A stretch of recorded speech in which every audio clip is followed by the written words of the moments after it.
दोस्तों आज 26 सितंबर है और आज हम उस महान शख्स को याद करते हैं जिन्होंने भारत को नई ऊंचाइयों पर पहुंचाया।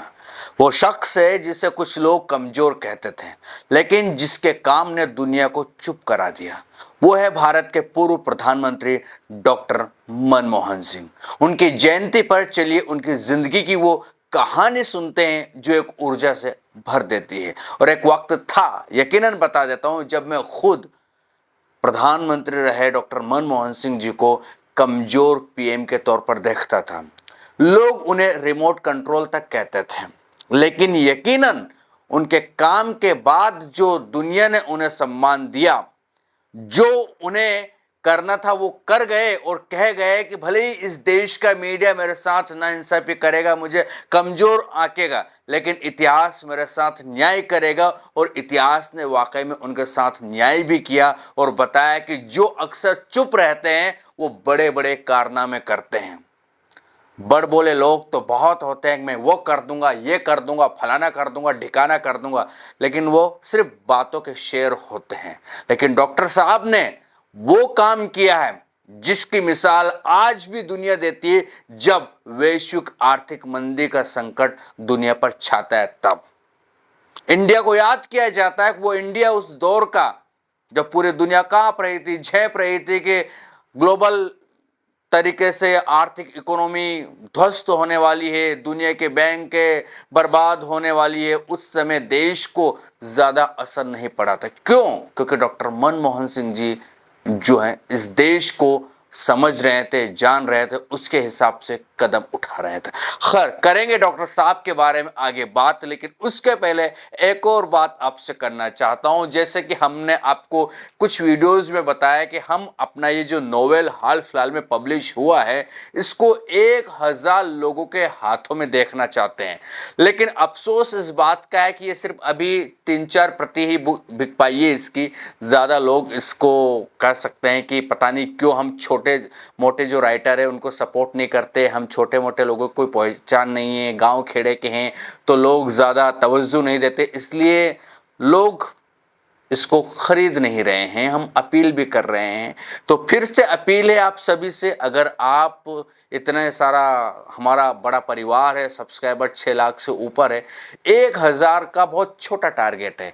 उम्मीद करता हूं कि हमारा ये नोवेल आप लोग खरीदेंगे। अगर आपको पढ़ने का शौक नहीं है, टाइम नहीं मिलता है मोबाइल गिरी में, तो छोड़िए, आप किसी को गिफ्ट भी कर सकते हैं। आपको गिफ्ट करने में कोई ज़्यादा महंगा खर्चा नहीं करना पड़ेगा, नॉर्मल 400 रुपये के भीतर भीतर आपको मिल जाएगा। मैं आपको लिंक डिस्क्रिप्शन में दे दूंगा, कमेंट में पिन कर दूंगा, साथ में ये बारकोड दे रहा हूँ, इस पर जाकर आप खरीद सकते हैं। देखते हैं आज कितने लोग खरीदते हैं इसको, और जो खरीदते हैं, ऑर्डर करते हैं, वो मुझे ज़रूर बताइएगा कि भैया हमने ऑर्डर कर दिया है। अमेजोन पर ये उपलब्ध है। चलो अब बात डॉक्टर मनमोहन सिंह जी की कर लेते हैं।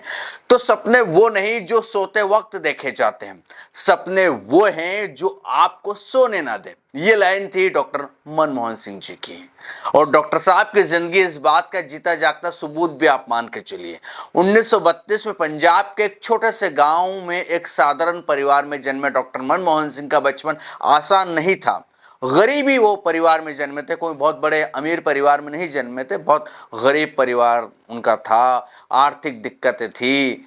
बंटवारे के बाद उनका परिवार पाकिस्तान से भारत आया।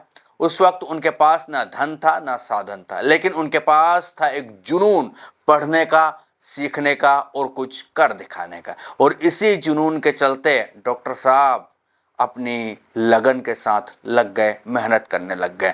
लेकिन उन्होंने कभी भी अपनी गरीबी का रोना नहीं गाया। गरीबी को उन्होंने प्रचार प्रसार का माध्यम नहीं बनाया कि मैं इतना गरीब था, पढ़ने के लिए किताबें ठीक से मुहैया नहीं हो पाती थी, बहुत सारी तकलीफें झेली, लेकिन कभी रोना गाना नहीं किया। जैसे कि लोग करते हैं ना कि मैं इस गरीबी से उठ के आया हूँ, उस गरीबी से उठ के आया हूँ, ये नहीं था, चिमनी में पढ़ाई की है, नदियां पार करके पढ़ाई करने जाते, ऐसा रोना डॉक्टर साहब ने नहीं गाया। खैर, डॉक्टर साहब ऑक्सफोर्ड और कैम्ब्रिज में पढ़ाई की, अर्थशास्त्र में डिग्रियां हासिल की। ये सिर्फ डिग्रियां नहीं थी, ये थी उनकी मेहनत और लगन की मिसाल। वो एक स्कॉलर थे, लेकिन सिर्फ किताबी कीड़ा नहीं, उनकी सोच थी भारत को आर्थिक रूप से मजबूत करने की। और यहीं से शुरू होती है उनकी सबसे बड़ी कामयाबी की कहानी। 1991 में जब भारत आर्थिक संकट के मुहाने पर खड़ा था, वित्त मंत्री के रूप में डॉक्टर साहब ने देश की अर्थव्यवस्था को बचाया। उदारीकरण, वैश्वीकरण और निजीकरण, ये वो कदम थे जिन्होंने भारत के भविष्य को नई दिशा दी। उनके नेतृत्व में भारत ने दुनिया को दिखाया कि हम सिर्फ सपने नहीं देखते, उन्हें हकीकत में बदलते भी हैं। लेकिन डॉक्टर साहब रुके नहीं। 2004 में वो देश के प्रधानमंत्री बने। 10 साल तक उन्होंने भारत को एक मजबूत और आत्मनिर्भर अर्थव्यवस्था की दिशा में ले गए। उनके फैसले जैसे कि 1991 में आर्थिक सुधार और 2005 का परमाणु समझौता आजाद भारत की प्रगति की नींव है। उनके दौर में भारत ने 8 से 9% की आर्थिक विकास दर देखी। G20 जैसे मंचों पर डॉक्टर मनमोहन सिंह ने भारत को मजबूती से पेश किया, अपना पक्ष रखा।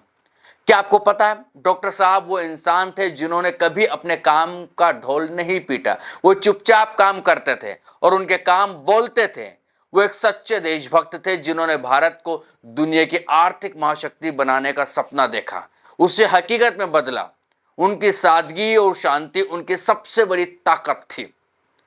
कई लोग उन्हें कमजोर पीएम कहते थे, लेकिन कमजोर वो नहीं जो बिना शोर शराबे के देश को नई दिशा दे। कमजोर वो नहीं जिसके पास ऑक्सफोर्ड की डिग्री, आरबीआई गवर्नर का अनुभव और एक विजन था भारत को समृद्ध बनाने का। डॉक्टर साहब चिल्लाने में नहीं बल्कि कुछ करने में यकीन रखते थे। तो आइए आज डॉक्टर साहब की जयंती पर हम उन्हें सिर्फ याद न करें बल्कि उनके उस जुनून को सलाम करें जिसने भारत को दुनिया के सामने एक ताकतवर राष्ट्र बनाया। वो एक प्रेरणा है, एक मिसाल है। डॉक्टर मनमोहन सिंह जी, आपको सलाम है। आपको बहुत बहुत कहीं ना कहीं याद करते हुए ऊर्जा से आदमी भर जाता है, क्योंकि आपके बारे में जितनी भी भ्रामक जानकारियां फैलाई गई, जितने आपको ट्रोल किया गया, जिस तरह से मीडिया ने आपको कमजोर पीएम माना और कुछ लोगों ने तो फिल्म तक बना दी। एक्सीडेंटल प्राइम मिनिस्टर आपने देखी होगी। एक है ऐसे लोग जो दरअसल टारगेट करते हैं एक बेहतरीन आदमी को ताकि उसकी व्यक्तित्व कमजोर पड़ जाए। जब आदमी के काम की बराबरी कोई ना कर पाए तो आपको पता है ना, फिर व्यक्तिगत आदमी कीचड़ उछालने लगता है। ये तो सीधी सी बात है। लेकिन डॉक्टर साहब, आपने कमाल किया। गरीबी रेखा से जो लोग जी रहे थे उनको ऊपर लेकर आए, लाखों करोड़ों लोगों को गरीबी रेखा से बाहर लेकर आए। आपका विजन क्लियर था, देश को आर्थिक रूप से मजबूत बनाना। आपके समय में अगर डॉलर ऊपर जाता था तो आपके ऊपर तंज कसा जाता था, लेकिन आज डॉलर को देख लीजिए, 90 के आसपास होने वाला है, 88 को तो पार कर ही चुका है। और वही लोग खामोश है जो एक वक्त आपके ऊपर उंगलियां उठाते थे, आपको दरअसल तरह तरह की बातें सुनाया करते थे। जबकि आपके वक्त में डॉलर इतना मजबूत नहीं हुआ था, हमारा रुपया इतना कमजोर नहीं हुआ था। उस समय कच्चा तेल $120 कहीं ना कहीं प्रति बैरल के हिसाब से ऊपर था, $127 प्रति बैरल के आसपास नजर आता था। लेकिन कभी पेट्रोल डीजल 100 के आसपास नहीं पहुंचने दिया आपने। जादू था साहब, आप सरदार भी थे और असरदार भी थे। अब दुनिया आपको याद करती है, यकीनन याद करती है।